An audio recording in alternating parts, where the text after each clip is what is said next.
Hey guys, today I'm going to cook some beef short ribs in the slow cooker. So let's get cracking. This is going to be kind of an experiment. I got these beef short ribs. I found these in the discounted meat section for $1.99 a pound. So $2.75 for these. Normally they're like $7.19 a pound or something, but I thought, you know what I'm going to try here is just putting them in the crock pot just dry. So I seasoned these last night with some kosher salt and Johnny's seasoned pepper and just put them into the fridge. So I'm just going to put them in a dry crock pot just like that, and I'm going to try cooking these on high and just get the lid on there and we'll see what happens. These have been in there for 5 hours on high, so let's take a peek here. Well, they're definitely cooked. Quite a bit of liquid and fat in the bottom of the pot.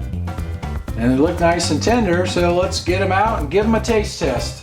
Well, that was about as easy as you can get. Let's see how these look here. Super duper tender, look at that. Try a bite.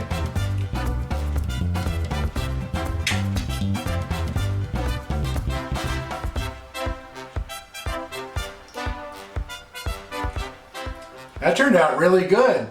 It's really moist, it's really tender, has good flavor. I actually think that might be better than when I use liquid in the pot. Super easy too, just season them up, put them in there, cooked it on high for 5 hours, didn't dry them out. I'm real happy with that. Thanks for watching, you guys, and I'll talk to you next time.